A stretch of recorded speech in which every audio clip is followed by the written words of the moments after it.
We checked the tape from the Dolphins' Week 12 victory over the New York Jets, and I have some observations on why I'm optimistic about Miami's offensive performance against what's considered to be one of the better defenses in the league. You are Locked On Dolphins, your daily Miami Dolphins podcast, part of the Locked On Podcast Network, your team every day. All right, Miami, welcome to another episode of Locked On Dolphins. It's your team every day here on the Locked On Network. I'm your host, Kyle Krabs, a lifelong Miami Dolphins fan, host of Locked On Dolphins, co-host of Locked On NFL Scouting. You can find our shows on YouTube or wherever you listen to your favorite podcast. Tip of the cap to our everydayers, because it is your team every day. We don't just say it, we live it here on the Locked On Network. Today is Monday, November 27th, a victory Monday for the Miami Dolphins in more ways than one. Today's episode of Locked On Dolphins is brought to you by LinkedIn Jobs. LinkedIn Jobs helps you find the qualified candidates that you want to talk to faster. Post your job for free at linkedin.com/LockedOnNFL. That's linkedin.com/LockedOnNFL to post your jobs for free. Terms and conditions apply.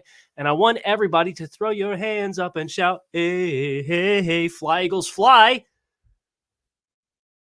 Sunday afternoon at the Link, the Bills fell to 6-6. A little fired up about that. I don't know about you. That is something we will talk about a little later in the week, is the AFC conference dynamics and what's ahead for the Dolphins. But said victory Monday in more ways than one. Anytime that team from Western New York drops a game, it's like a win. It feels good. So Dolphins beat the Jets by 3 touchdowns. Bills lose in heartbreaking fashion as you could possibly imagine, to move 3 games up in the loss column going into week 13. Okay, here we go. Strap up. It's going to be a really interesting December. But let's talk about week 12 and what the Dolphins' offensive performance in week 12 tells you about this Miami Dolphins football team and the forecast moving forward. We obviously have the Commanders in week 13 on the road, and then we are home for 4 of the last 5 games. Not a math guy. Don't hold it against me. But I think the first thing that stood out to me about the Dolphins' offensive performance against the Jets, and I have this written down as a note that I shared with some of the subtexters. You can find a link to join the subtext. We have a group chat. You could text directly with me. It's in the show description, whether you're on YouTube or listening wherever you find your podcasts. I think Miami's respect for the Jets' pass rush helped them with execution on the road this week. You saw less of the exotic motions and longer developing routes tied to the back end because they knew the ball needed to be out. There was a sack that Tua took on 3rd down as an example, where Tyreek gets open out of the deep hook from jet motion, but Tua's back foot hit the ground and the ball was not out. So yes, you want to use motion to create open spaces. You want to use motion to create releases and create leverage. But all of the exotic stuff that has really troubled Miami on the road, it felt like we condensed everything a little bit, not from a formational structural standpoint, but just like, what do we have to worry about? Now, you still burn 2 timeouts with getting plays in late. I wonder how much one of those was Tyreek Hill getting on the field late and being late to line up as he was kind of coming on and coming off the field. So I don't give too much criticism for one of those timeouts if that was indeed a complicating factor for the Dolphins getting everything set up and ready to go.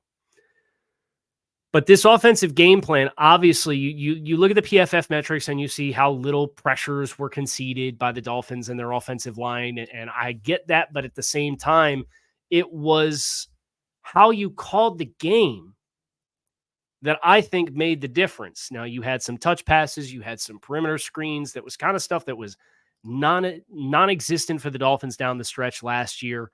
And I think it really helped in this game to kind of just have things a little less complex and just say, okay, we're going to line up and play. And Tua is going to get the ball out in 7 seconds on average. And his average intended air yards, it was not the rarefied air of shortest time to throw and deepest yards per attempt. They did scale it down. They did dare the Jets to tackle. And you had some opportunities like the first touchdown where Tyreek Hill's lined up in the backfield and the Jets are just playing match zone. And you end up with a linebacker / safety type trying to run with Tyreek Hill out of I think it was Jordan Whitehead, tried to run with him out of the flat on a very basic route. And in instances where the Jets played this game defensively, I thought, pretty similar to how Miami plays their game structurally. You kind of know what you're going to get. You understand what their zone rules are, and they're not going to give you a lot of change-ups off of that. The Jets played the vast majority of this game in nickel with a wide 9 front, and it created a lot of space between the tackles. And the Dolphins came out and they ran some power toss. They got downhill, used some vertical run game. You created some really good movement on the right-hand side with Liam Eichenberg and Austin Jackson on whoever was lined up there. You got Ingold and Julian Hill, and then you're throwing guys at those guys on the edge to create seals and leverage. And so you popped a couple big runs, and you were really close to popping a couple other big runs. Go back to the first play of the game. Lester Cotton forgets to block. Who was it? Oh, Quinnen Williams, only the best player on the team for the Jets. But the rest of that stuff blocked up outside, that was going to be a big hitting run. And you just happened to have an issue where you didn't block the A-gap defender, and he ran straight through and made a play because he's a super athletic big guy. I thought as that game went on, I did think Lester Cotton settled a little bit. I wouldn't say he was an asset relative to the expectations of the Dolphins' offensive line. But when the Jets run this widely spaced front, it again allowed the athleticism of Connor Williams, the athleticism of Austin Jackson to really shine in space and get up on the second level. And it helped you. And I think you found some space there as a result. But because they had the spacing of the front, it also allowed you to run the ball downhill.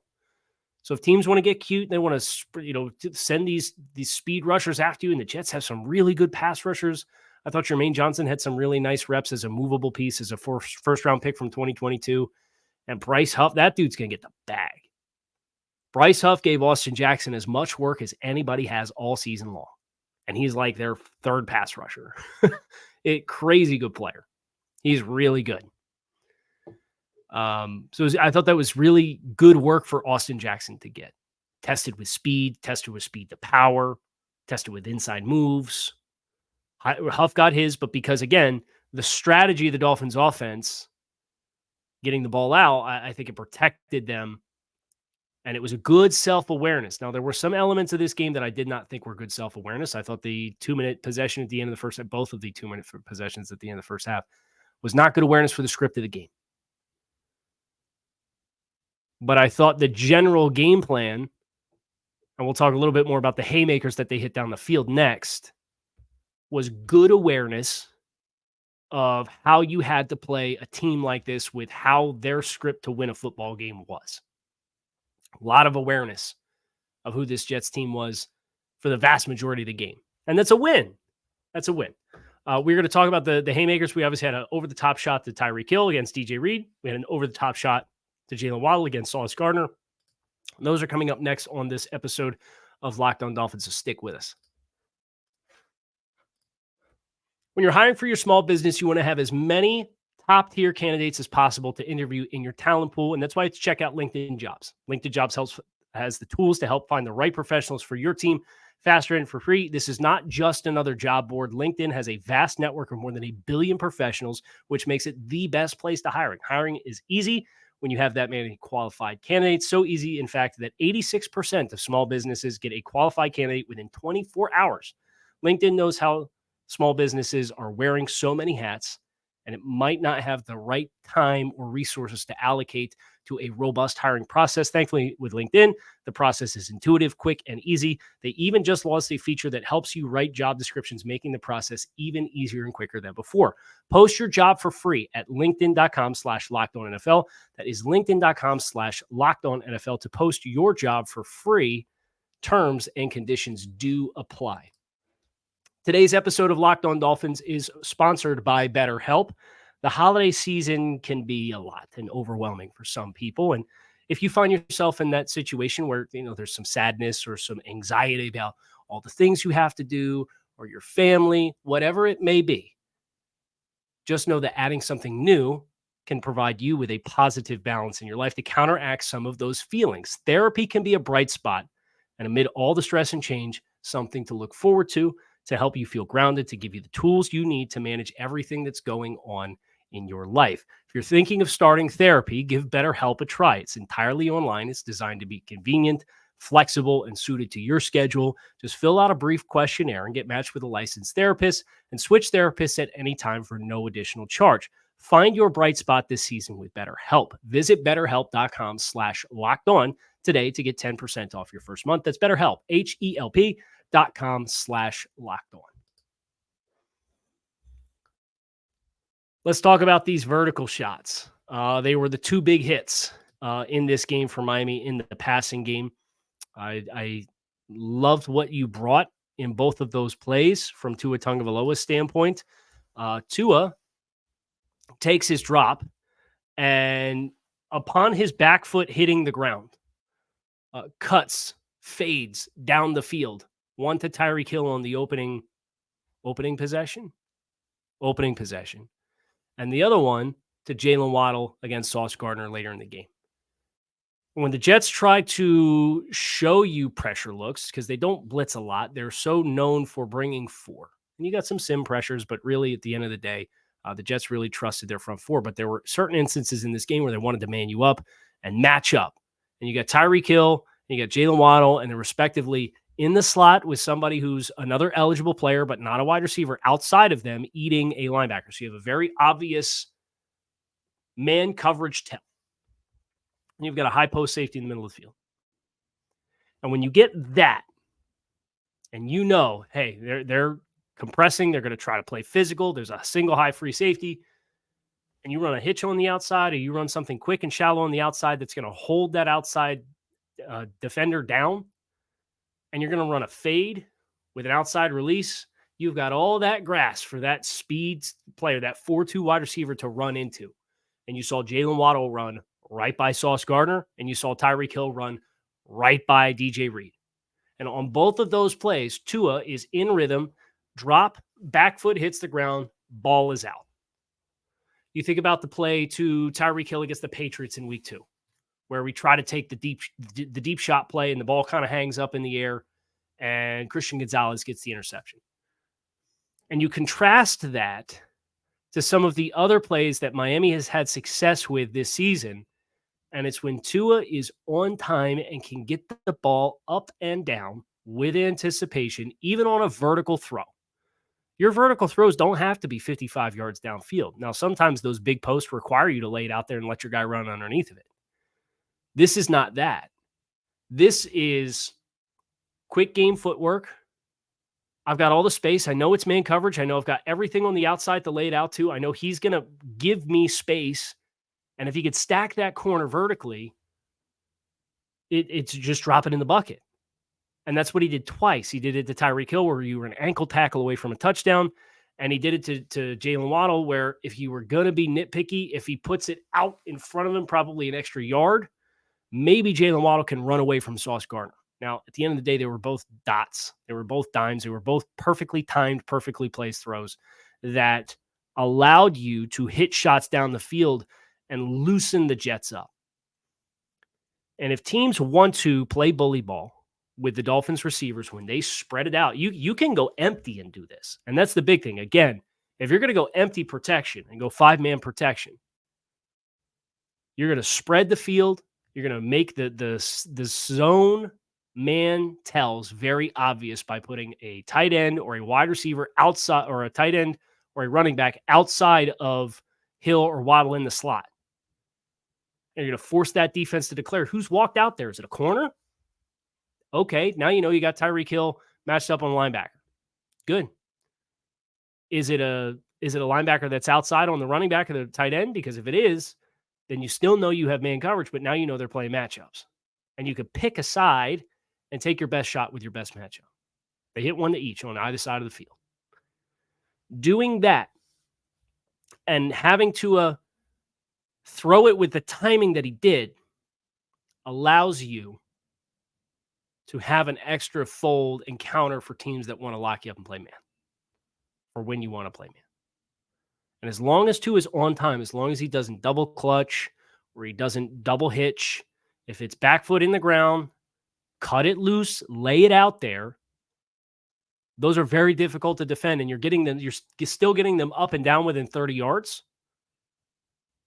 But it's with the proper trajectory and the proper timing. And because you have these elite speed players, as long as they're winning at the line of scrimmage against press, and because it's a fade, you have all that space to run out into, you should be able to stay on time. They did twice. I thought Sauce Gardner kind of had his hands full with these receivers. Obviously, everybody remembers after the Week 5 game last year when Hill and Waddle had no production because Skylar Thompson gets his first essentially entire game of playing. Teddy Bridgewater goes out in the first possession with a concussion, and Jets fans had a lot to say about the lockdown of DJ Reed and Sauce Gardner. Well, guess what, guys? A little different when Uno's back there. They carved you up like a Thanksgiving turkey. 100 yards for each. That kind of balance plus the running game effectiveness that you had.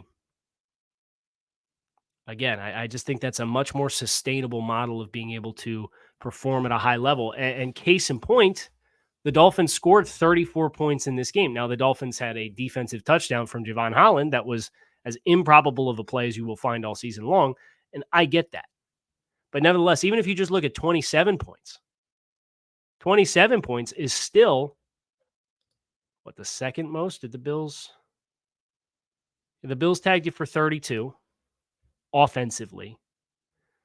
The Chargers hit you for 27, but they had a punt return touchdown from Darius Davis, so the offense only scored 20. They looked like a disaster last night, by the way, the Chargers did. The Cowboys scored 30 on you, but that came courtesy of a billion field goals. So the Cowboys technically put 30 on you. So that's the third highest output of offensive points scored against the Jets this season.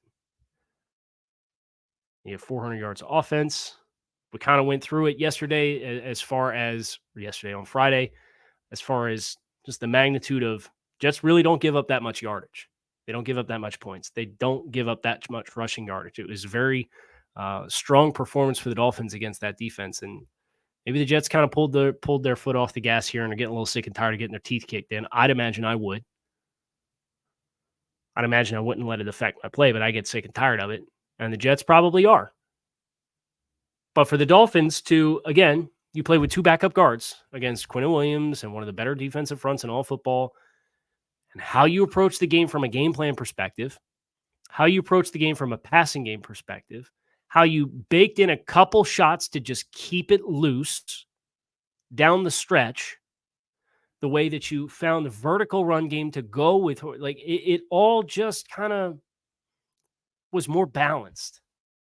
And I just think you got a little greedy at the end of the first half. And if you didn't, maybe you only scored 27 points because you don't get the pick six from Javon Holland and you just run out the clock at the end of the first half and you go into halftime and you're up 10 points, 10-0.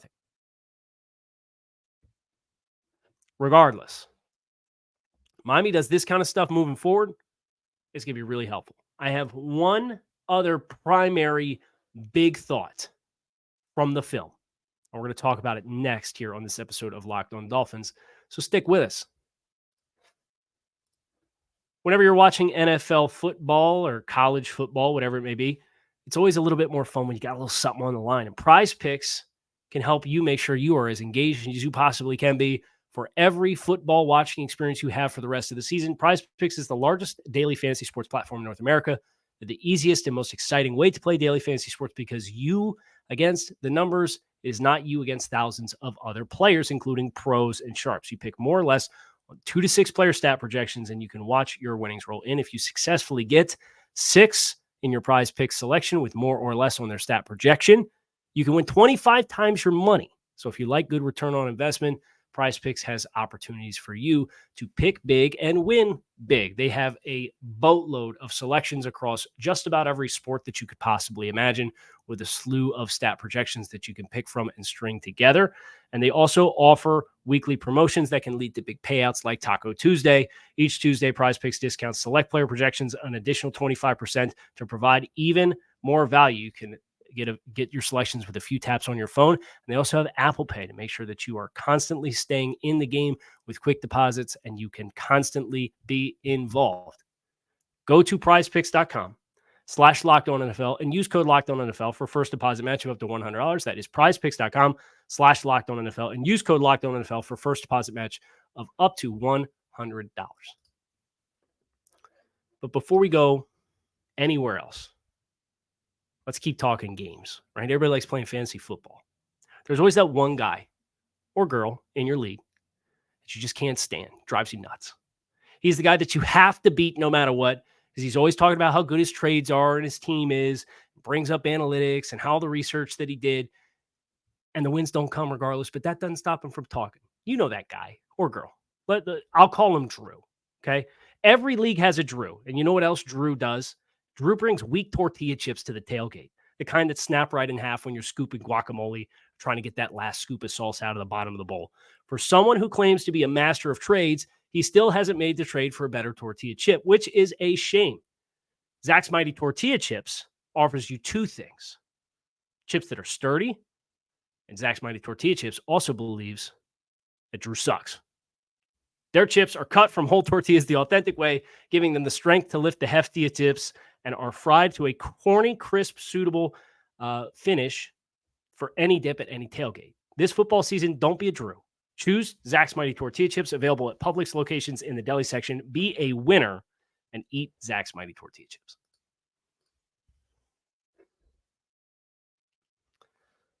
My last thought about the offensive tape against the Jets. You get a pretty sizable sampling of Keon Smith, the offensive tackle.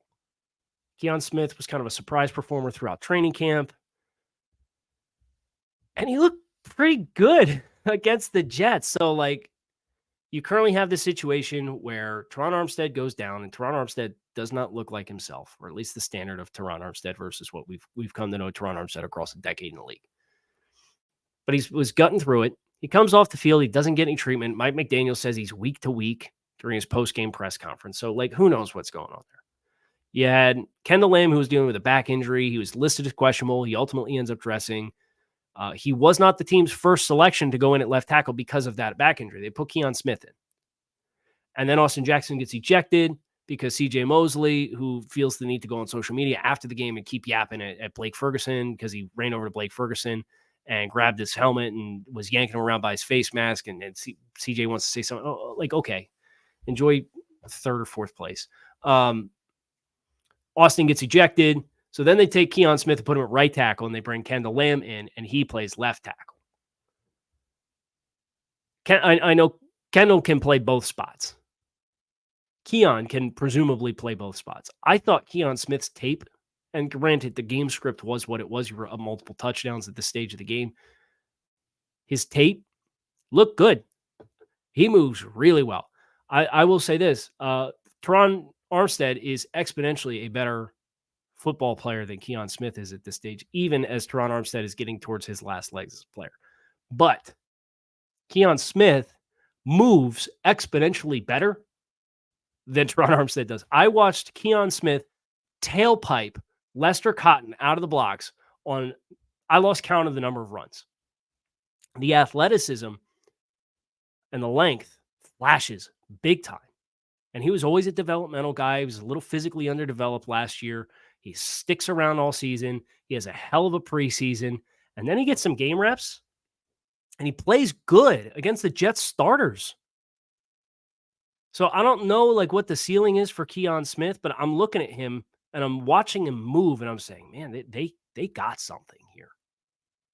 And that's a really exciting development for Miami as they're going to have to find gems like that to develop, and they're going to have to find guys like that they can continue to cultivate and collect so that you have cheap, reliable depth that has the physical upside to play well within the system. And I think that's what you see with Keon Smith. So that's a development. You saw probably the last 20 minutes of the football game, he played somewhere on the offensive line at either offensive tackle spot. I thought his left tackle tape was better than his right tackle tape, but the athleticism just explodes off the screen. Another good hit for the Dolphins as far as the depth of their offensive line. Now, you'd have to see what it would look like if he had to prep and have a whole week and get put in the starting lineup, if he had to play with anything that was going on. Don't envision that happens this week. Austin Jackson will be back. Of course, you have Kendall Lamb, who's stepping in for Teron Armstead. Teron Armstead is week to week. That might be a 1 week absence. It might be a 3 week out. Like, who knows? As far as I'm concerned, if you need Kendall Lamb to be your starting left tackle through the next 3 games, through the next Jets game, I like Miami's chances. And then you got Dallas, you got Baltimore, and you got Buffalo. You'll want Teron healthy for those as best as you can. So, Keon Smith, a pleasant surprise with his unexpected cameo for the Dolphins in this game, and another storyline to watch along this offensive line. I'm Kyle Krabs. It's going to do it for us on this episode of Locked On Dolphins. It's your team every day. Appreciate you guys for checking out the show. We got another one coming today. We talk defensive side of the ball, specifically Jalen Phillips and his reps. That is coming later. So make sure you hit subscribe and follow along on YouTube or wherever you listen to your favorite podcasts. I'm out of here. Fins up.